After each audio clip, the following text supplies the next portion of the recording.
Evet, ben yeryüzünde egemen olan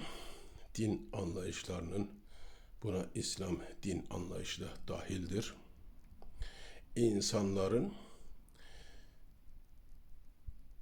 tek sorumluluğunun Allah'a ve Allah'ın dini olarak gösterilen dinlere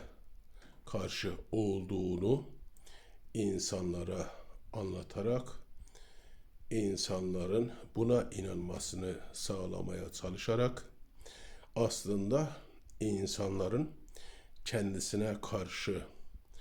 ailesine, çocuklarına, torunlarına, gelecek nesillerine karşı,